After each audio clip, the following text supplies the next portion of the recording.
In the Brake family kitchen, where the scent of apple pie wafted through the air, Olivia let out a deep sigh as she placed a stack of documents on the table. Across the dining table, her mother Helen was flipping through a glamorous fashion magazine. Her profile was still beautiful, reflecting the confidence of someone who had once been a renowned local beautician. "Hey, Olivia. What do you think of this red dress for Paris?" Helen suddenly held up the magazine to show Olivia. Olivia looked up from her paperwork and forced a tired smile.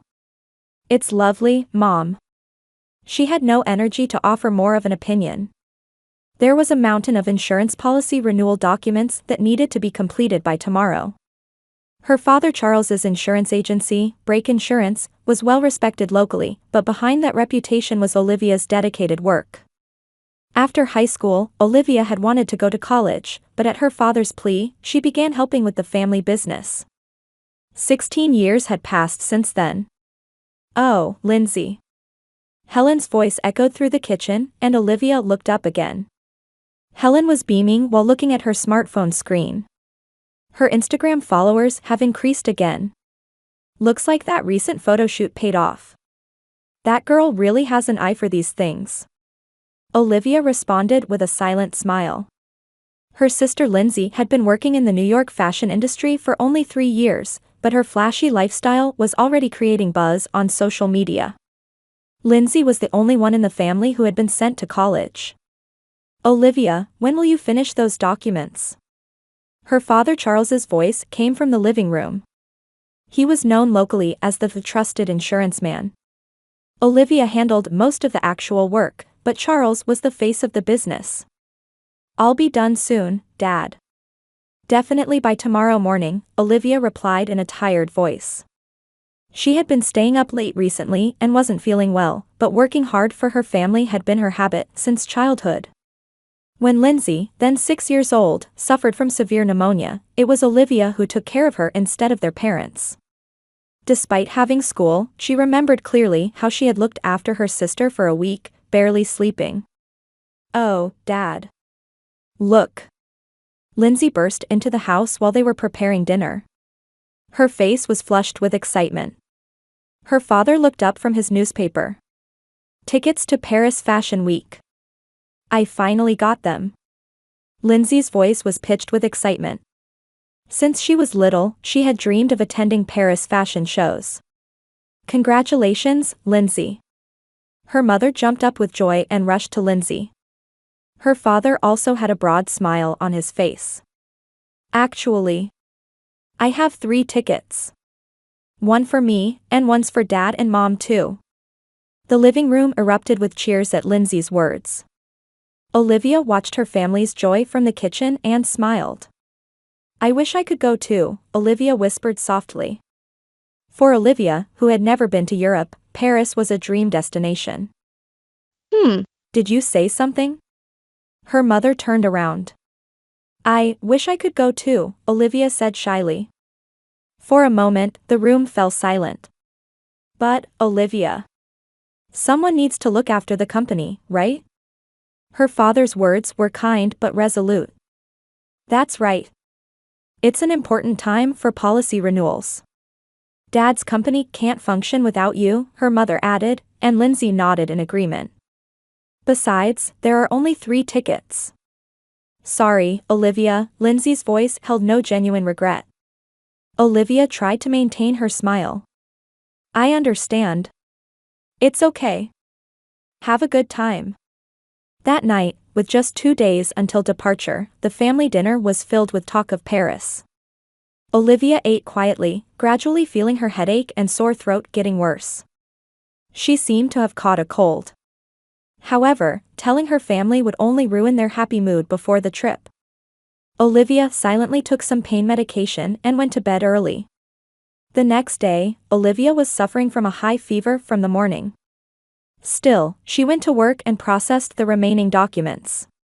By evening, she had been so dizzy she could barely stand.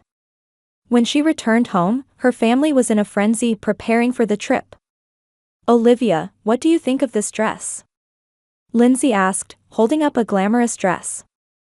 Although Olivia's vision was blurred from her headache, she managed a smile. It's beautiful. She had no energy to say more. There was a mountain of insurance policy renewal documents that had to be completed by tomorrow. Great. Thanks. Oh, and please take care of these important company documents. I need to send them to a client from Paris, Lindsay said while pushing a stack of papers into Olivia's hands. Olivia nodded but swayed, leaning against the wall for support. What's wrong? Her mother asked with momentary concern. Just a cold, I think, Olivia answered weakly. Oh dear, that's too bad. But you'll feel better tomorrow. Have some herbal tea, her mother said before returning to her packing. Olivia quietly headed to her room without anyone noticing. Her body felt burning hot, and she had severe chills. Although she sensed something was seriously wrong, she crawled into bed, not wanting to worry her family. The day before the trip, Olivia's condition continued to worsen. With a fever, her chest hurt with every breath. Nevertheless, she checked the final documents for her father's company and prepared the necessary materials as Lindsay had instructed. No one in the family noticed Olivia's serious condition. Or perhaps they were pretending not to notice. Watching her family immersed in the joy of their upcoming travel, Olivia painfully realized for the first time how much she was taken for granted in this family. On the morning of the trip, Olivia struggled to get out of bed. Her head pounded as if struck by a hammer, and her body felt as heavy as lead. As soon as she left her bed, her vision darkened with dizziness, and she had to lean against the wall for support. It's hard to breathe. Feeling a sharp pain in her lungs, Olivia made her way into the hallway. From downstairs, she could hear the cheerful voices of her family. The sound of suitcases rolling, laughter, and the electronic sound of photos being taken. Olivia slowly descended the stairs, holding onto the railing. Mom. Olivia's voice was hoarse and weak as she stood in the living room. Helen, who was checking a pastel blue suitcase, turned around. Oh, you're up? You don't look well, Helen's voice reflected impatience more than concern. Looking at the clock, it was almost time to leave. Please, take me to the hospital. Olivia said, leaning against the wall with trembling hands. Sweat dripped down her cheeks from her forehead. Lindsay came down the stairs with her smartphone in hand and saw Olivia. Are you okay? Don't tell me it's the flu. There was clear disgust in Lindsay's voice. She took a step back and put on a mask from her pocket. My fever is high, can't breathe. Olivia's words came out in fragments. Charles poked his head in from the entrance. The taxi's here. We need to hurry or we'll miss the plane. Charles didn't immediately notice his daughter's condition. When he finally realized something was wrong, he looked confused. Olivia, are you okay? Dad, hospital, please. Olivia stumbled and reached out to her father. Charles took a step toward his daughter, but then the taxi's horn sounded from outside. Charles, it's time. Helen called out anxiously. She glanced at Olivia before gripping her suitcase handle tightly. We're about to leave for France. It's impossible. Deal with it yourself. With those words, a cold smile appeared on Helen's lips. It was like a defensive instinct, a smile to justify a mother abandoning her child. But Olivia's body suddenly collapsed, and she fell to the floor on her knees. Lindsay watched this and sighed with irritation. Don't ruin our trip. Bye, Lindsay said as she pulled her suitcase toward the entrance. Charles looked torn between his daughter and wife, his expression confused. Olivia, there's medicine in the box on top of the refrigerator. I'll take you to the doctor when we get back. With those words, Charles also left the house. Olivia watched the closing front door in disbelief. The cheerful voices of the three family members and the sound of the departing taxi's engine faded away. Help me. Olivia's voice, lying on the living room floor, reached no one.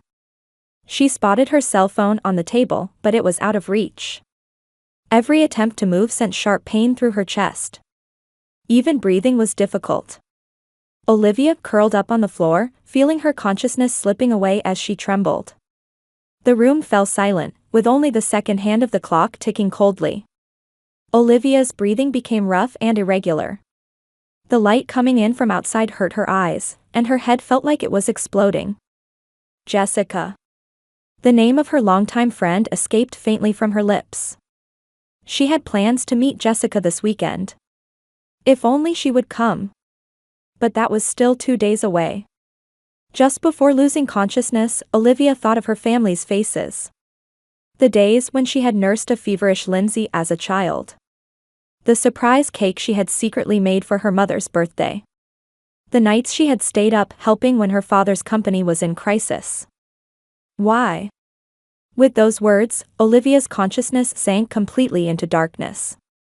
Her body, lying on the living room floor, shook with fever. The light coming through the window moved, and the shadows grew longer. In the empty house, only time passed mercilessly.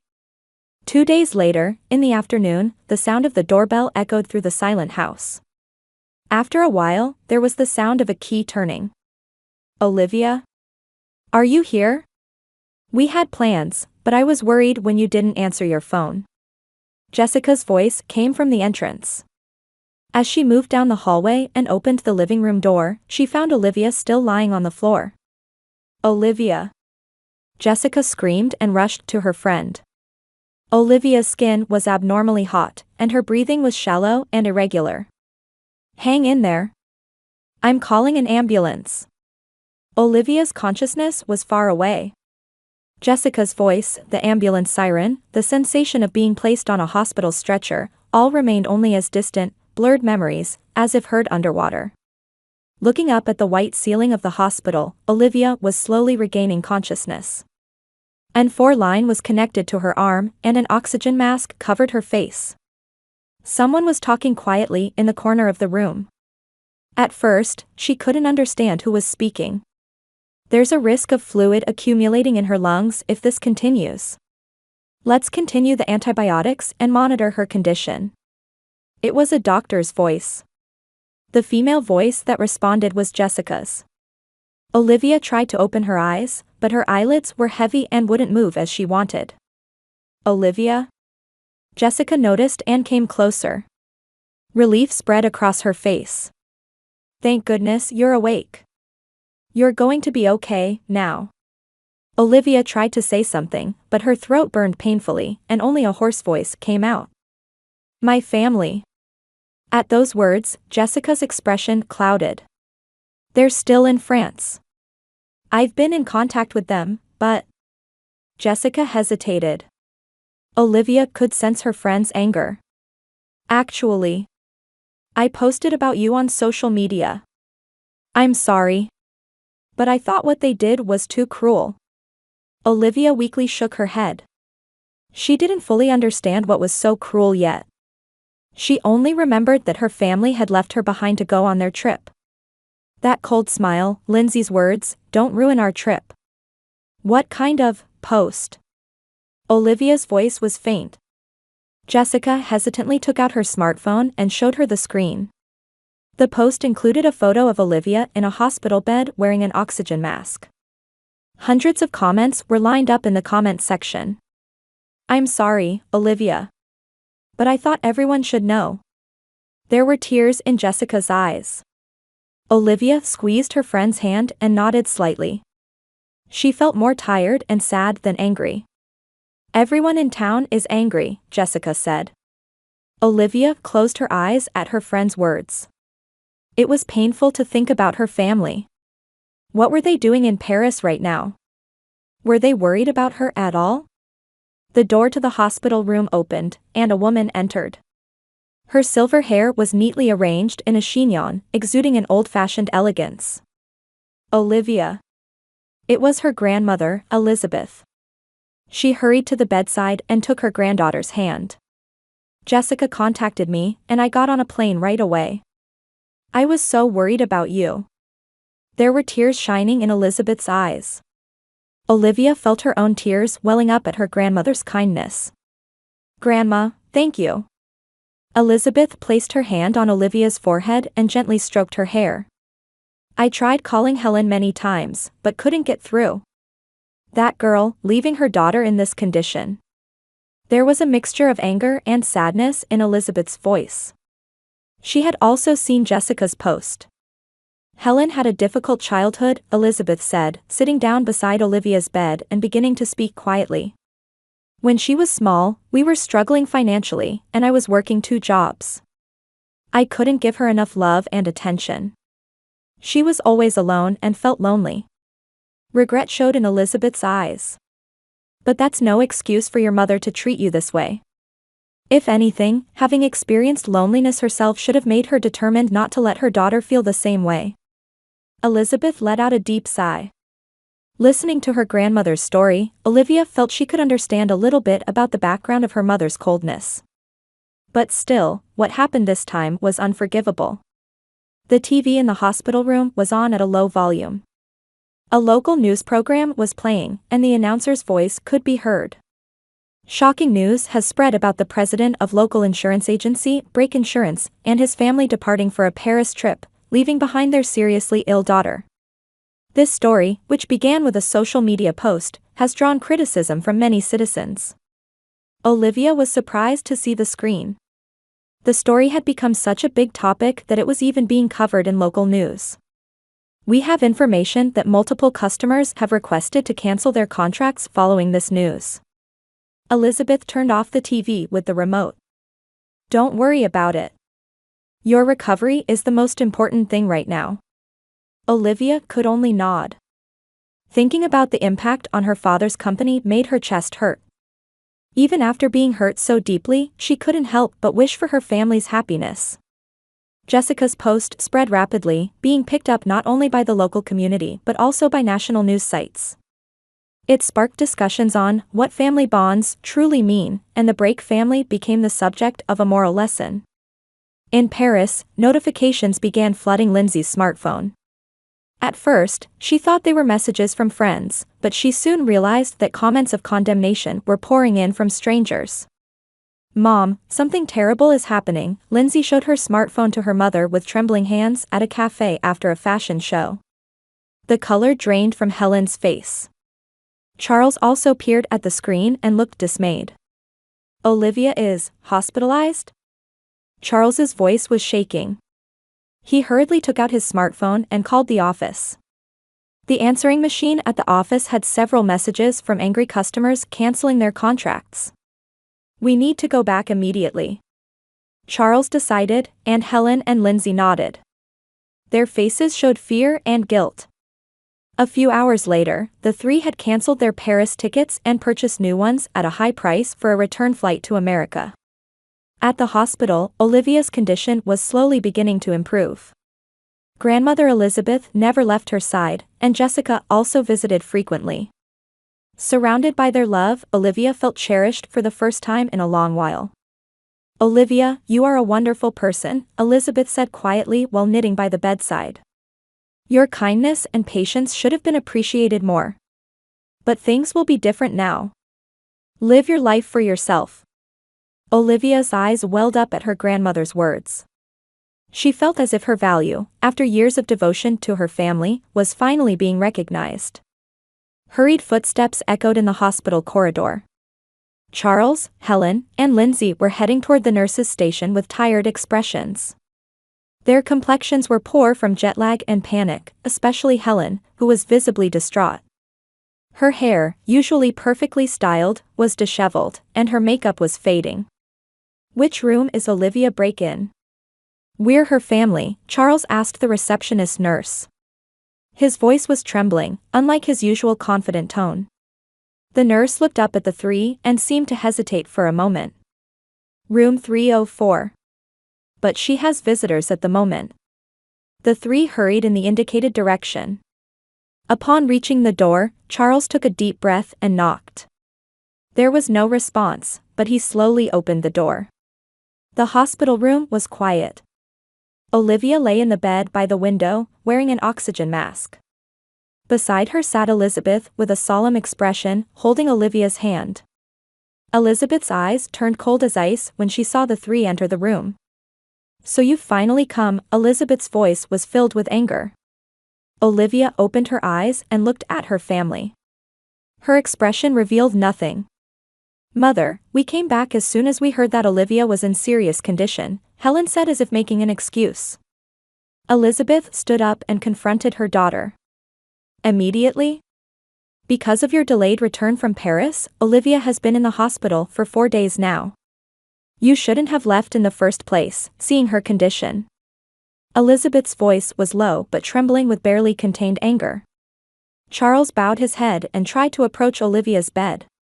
Stay away, Elizabeth raised her hand to stop him. Do you three truly understand what you've done? A heavy silence filled the room. Lindsay stood by the wall, looking like she was about to cry. Mother-in-law, Charles tried to say something, but Elizabeth continued. Olivia had severe pneumonia and nearly lost her life. If Jessica hadn't come to visit, you would have returned from Paris to face your daughter's body. At those words, Helen collapsed into a chair, her face pale. Lindsay leaned against the wall and began sobbing. Only Charles remained standing, staring at Olivia. Olivia, I'm truly sorry. His voice broke off. Olivia said nothing, just staring at the ceiling. Our company. Charles faltered. Olivia's gaze slowly turned to her father. We've lost many customers. Everyone is canceling their contracts. You said the company wouldn't function without you, but now there may not be a company at all. There was despair in Charles's voice. He had completely lost the trust of the community overnight. Lindsay too, Helen said in a small voice. All her fashion-related work has been cancelled. Her social media followers have plummeted, and there's nothing but criticism. Lindsay covered her face with her hands, her shoulders shaking as she cried. But you brought this upon yourselves, Elizabeth said calmly. You don't understand how much Olivia has done for the family. Elizabeth walked over to Olivia's bed and placed a hand on her shoulder. Do you remember when Lindsay had severe pneumonia when she was 13? Helen and Charles looked at each other. Olivia, who was 16 at the time, nursed 6-year-old Lindsay for a week without sleep. Despite having school. The hospital room fell silent at Elizabeth's words. Olivia's teacher called to say she had been absent. When I came home, Olivia was by Lindsay's bedside, nursing her. She was giving water to her sister who was delirious with fever, trying to lower her temperature with cold towels. Lindsay looked up, staring at Olivia with a surprised expression. I didn't know that. Of course not. You were still a small child. But your parents? Why did they put all the burden on Olivia? Elizabeth's eyes were stern, fixing on Helen and Charles. And now, you abandoned your daughter to go on a trip. With pneumonia for the second time, now Olivia herself is suffering. Lindsay's crying echoed in the room. She approached the bed and tried to take Olivia's hand. Olivia, I'm sorry. I'm so sorry. Her voice trembled with tears. Olivia slowly looked at her sister. In her eyes was deep sadness rather than anger. I just wanted to be valued as a member of the family. Olivia's voice was hoarse, but it reached everyone in the room. I didn't want special treatment. I just wanted to be respected as a person. At those words, Lindsay took Olivia's hand and pressed it to her forehead, crying intensely. I didn't understand. I didn't understand at all how much you've done for us. Charles approached the other side of his daughter's bed and knelt. Olivia, I've completely failed as a father. I took your dedication for granted. I won't ask for forgiveness. It's not something that can be forgiven. Tears welled in his eyes. For the first time, vulnerability showed on the face of a man who had remained strong for years. Helen stood up from her chair and stood beside her husband and daughter. Her face showed emotions she had hidden for years. I might have been jealous of you, Helen said in a small voice. Everyone liked you and relied on you. You had what I couldn't have when I was young. So sometimes, I became mean. Olivia looked surprised at her mother's confession. It was the first time Helen had spoken honestly about her feelings. But abandoning you can't be excused by anything. As a mother, as a human being, it was the worst thing I could have done. Helen's voice broke, and she covered her face with both hands. Lindsay put her arm around her mother's shoulders, and the three gathered around Olivia's bed. Elizabeth watched the scene from a distance. Her stern expression had softened slightly. For the first time, she felt there were signs of change in this family. "Olivia," Elizabeth called quietly. "Whether to forgive them is up to you. But remember, forgiveness means acknowledging what happened in the past, not forgetting it." Olivia nodded slowly. In her heart, there was still anger and sadness. However, seeing her family's genuine remorse, a small hope was beginning to form. 6 months later, in the deepening autumn twilight, Olivia stood at the front door of her grandmother Elizabeth's house, collecting the mail. After her recovery, she had decided to live with Elizabeth, spending peaceful days in a small house. "Any interesting letters?" Elizabeth's voice came from the living room. Olivia entered the house, holding a bundle of envelopes. "Just bills and advertisements," Olivia smiled and sat down on the sofa next to her grandmother. Her recovery from illness was going well, and her health had improved. The wounds in her heart were healing little by little, though they would never completely disappear. Her father Charles's insurance agency had to downsize significantly after the incident. More than half of the customers had terminated their contracts, and it would take time to rebuild trust in the community. Now he was operating from a small office, continuing the business alone. After the incident, he had greatly changed his business policy, focusing on honest management that put customers first. Every Sunday, he would visit Olivia without fail, sometimes consulting her about work. His expression no longer showed the confident demeanor of before, instead, humility had grown in its place. Lindsay had left the fashion industry and begun working as a volunteer at a local youth support center. Reflecting on her past actions, she was passionate about caring for underprivileged young people.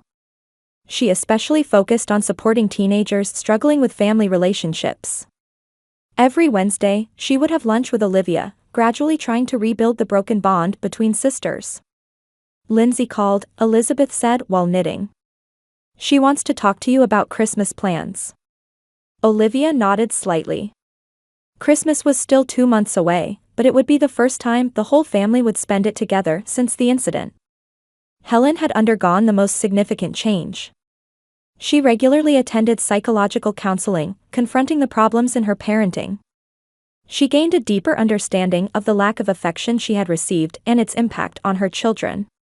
It took courage for her to acknowledge her envy toward Olivia and the distorted attitude it had created. Recently, she had joined a local women's support group, sharing experiences with other mothers facing similar issues. The relationship restoration between Olivia and Helen took longer than with the rest of the family. Mother and daughter would meet once a month in a neutral place, gradually building conversation over tea. Sometimes there would be silence, but both were making efforts to repair their relationship. Elizabeth's phone rang, and she put down her knitting to answer it. After a brief conversation, she turned back to Olivia. "It's your father. He wants to stop by after work today."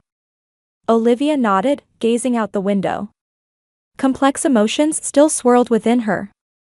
Complete forgiveness would take time.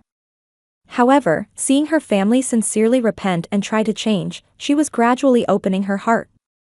That night, Charles arrived with a small package. It was an old wristwatch that had belonged to Olivia's maternal grandfather. "This should have been given to you, as the eldest daughter," Charles said quietly. Regret showed in his eyes. "We should have recognized your value much earlier." Olivia quietly accepted the watch and looked at the words engraved on its back, "Time reveals truth." She smiled slightly. On Christmas Eve, the entire family gathered at Olivia and Elizabeth's house. Homemade dishes were arranged on the table, and a fire was lit in the fireplace. Each brought small presents and letters expressing gratitude to Olivia. After reading the letters, quiet tears shone in Olivia's eyes. She had not yet completely forgiven the past, but she found hope in this new version of her family. She felt that her grandmother Elizabeth's wisdom and love were slowly but surely repairing the bonds of the family that had nearly fallen apart. Outside the window, snow had begun to fall quietly, as if bringing the sense of a new year and a new beginning.